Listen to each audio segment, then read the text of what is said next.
এখন একজনে দল গঠন করেছে, একজন পদত্যাগ করেছে, বাকি দুজন তো সরকারে আছে। সরকারের বিভিন্ন মন্ত্রণালয়ে ছাত্র উপদেষ্টাদের তদারকি কমিটি আছে। সরকারের সাথে কাজ করায় স্বাভাবিকভাবে 3 উপদেষ্টার একটা ভালো নেক্সাস তৈরি হয়েছে।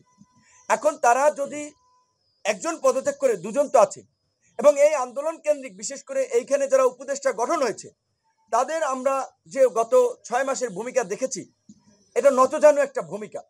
তারা ছাত্র নেতৃবৃন্দের কাছে জিম্মি ছিলেন অনেক ক্ষেত্রেই, কাজেই তারাও সক্রিয়ভাবে মেরুদণ্ড উঁচু করে অনেক সিদ্ধান্ত নিতে পেরেছে, অনেক কাজ করতে পেরেছে বলে এটি আমি মনে করি না।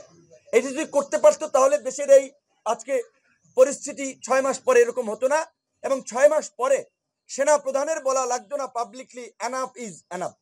এবং আমরা মনে করি যে সেনা প্রধান যে স্পিরিটের জায়গা থেকে কথা বলেছেন সেটি যথার্থ। তিনি সংকটের আঁচ করতে পেরে কথা বলেছেন যে আপনারা এগুলো বন্ধ করেন, দ্রুত সময়ের মধ্যে নির্বাচনের দিকে হাঁটতে হবে। এছাড়া এখন আর গতি নাই, দেশি বিদেশি নানান ধরনের ষড়যন্ত্র হচ্ছে, বিভিন্ন এই ধরনের একটা খোলা অবস্থায় বিভিন্ন গোষ্ঠীকে ব্যবহার করা হচ্ছে। তো সেই জায়গা থেকে ছাত্র নেতৃবৃন্দ সহ অন্যান্য রাজনৈতিক দল, আমরা 42টি রাজনৈতিক দল হাসিনার বিরুদ্ধে আমরা আন্দোলন করেছিলাম একসাথে। এখন অনেকে গিয়েছে, তারা সরকারে আছে, শুভেচ্ছা জানাতে আমরাও জানাই, এটাতে দোষের কিছু না। তবে আমরা মনে করি যে তাদের সরকার থেকে বেরিয়ে একটা সংগ্রামের মধ্যে দিয়ে গণ অধিকার পরিষদের তরুণরা যেভাবে 7-8 বছর উঠেছিলেন সেইভাবে তৈরি হওয়া দরকার। এখন তারা যদি, আমরা যেটা আওয়ামী লীগের আমলে বলেছিলাম না, আমাদেরকে কোটি কোটি টাকার অফার দেওয়া হয়েছে, সিটের অফার দেওয়া হয়েছিল, আমরা যাই নাই সেখানে। যখন ওই জেনারেল ইব্রাহিম সাহেব কিংবা আপনার ওই শাহজাহান ওমরের মতো লোকেরা গিয়েছে, তখন আমরা বলেছিলাম যে শেখ হাসিনার সরকার রাজনীতিতে কোরবানির গরু, কোরবানির পশুর মতো কেনা বেচা করছে।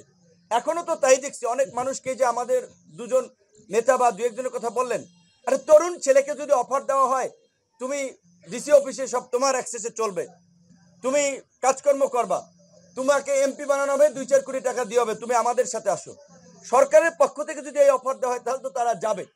যারা গিয়েছে তারা আবার ফিরে আসবে, অতীতেও যারা গিয়েছে তারা অনেক এসেছে। গণ অধিকার পরিষদ হাওয়ার উপরে কোনো তৈরি হওয়া দল না, রাজপথের ধারাবাহিক আন্দোলন সংগ্রামের মধ্যে দিয়ে জন আকাঙ্ক্ষার ভিত্তিতে তৈরি হওয়া দল, যেই দলের ত্যাগ অনেক রয়েছে এবং একটা প্রতিকূল সময় তারা তৈরি হয়েছে। কাজে এই দল আছে, থাকবে, এবং ভবিষ্যতে এই দলই বাংলাদেশকে ইনশাল্লাহ নেতৃত্ব দিবে সবাইকে নিয়ে। এবং দ্বিতীয় প্রশ্ন, এক ভাই যেটা বলেছে সেটা একটু কথাটি, আজকে কেন সাংবাদিকরা লিখবে কিংবা আবু সাইদের ভাই দুঃখ প্রকাশ করবে?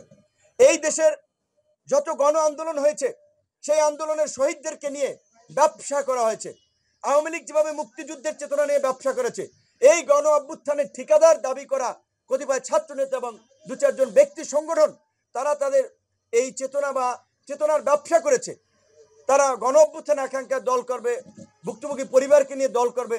বিএনপি অলরেডি তো একটা দল, এই দলে তো তাদের অনেক স্যাক্রিফাইস রয়েছে। জামাত অলরেডি একটা দল, সিপিবি একটা দল, গণসংহতি আন্দোলন একটা দল, গণ অধিকার পরিষদ একটা দল। সব দল তো এই আন্দোলনের আগেই এই গণ অভ্যুত্থান চেতনাকে ধারণ করে তারা রাজপথে নেমেছে। সবাই রাজনীতিতে সংস্কারের কথা বলছে, কাজে এই সমস্ত মুখরোচক কথা বলা হচ্ছে, বাস্তবতা ভিন্ন। যেই কারণে এই গণ অভ্যুত্থানের সবচেয়ে আইকনিক ফিগার, টার্নিং পয়েন্ট ছিল সত্যিকার অর্থেই এটি, যদিও গর্বের অহংকারের আবার দুঃখের, যে আবু সাইদের বীরত্বপূর্ণ আত্মত্যাগ। অথচ সেই আবু সাইদের পরিবারকে তো আনুষ্ঠানিকভাবে দাওয়াত হয়নি। যদি তারা গণ অভ্যুত্থানের চেতনা ধারণ করতো তাহলে ওই মঞ্চে এই শহীদ পরিবারকেই তারা প্রাধান্য দিয়ে সামনে রাখতে পারতো। শুধু আবু সাইদের পরিবার না, এই পিজি হসপিটাল থেকে কয়েকদিন পর পর আহতরা যমুনার গেটের সামনে আসেন, প্রেস ক্লাবের সামনে আসেন, যে তাদের সুচিকিৎসার দাবিতে। আমরা গত 6 মাসে এই সম্পর্কে ওইভাবে একটি খুব বেশি কথা বলি নাই, যে আমাদের ছোট ভাই সহকর্মী তাদের সম্পর্কে আমাদের বলা ঠিক হবে না। তারা গণ অভ্যুত্থানের এই আহতদের তালিকা নিয়েও যে 9-6 স্বজনপ্রীতি করেছে। যারা তাদের রাজনীতি করবে তাদেরকে একটা ভালো ক্রাইটেরিয়া, তাদেরকে বিদেশ পাঠানোর প্রাধান্য দেওয়া, যারা তাদের কথা শুনছে না, তাদের রাজনীতিতে যুক্ত হচ্ছে না, তাদেরকে প্রাধান্য দেওয়া হচ্ছে না। এই ঘটনাগুলো আপনারা খোঁজ নেন। এখন তাদের অনেকের ফেসবুক ফলোয়ার আছে, আন্দোলনের কারণে একটা হাইপে ফিগার হয়েছে। এখন তাই বলে আপনারা ভাবছেন যে তাদের বিরুদ্ধে নিউজ করাও ডিফিকাল্ট, বলাও ডিফিকাল্ট না।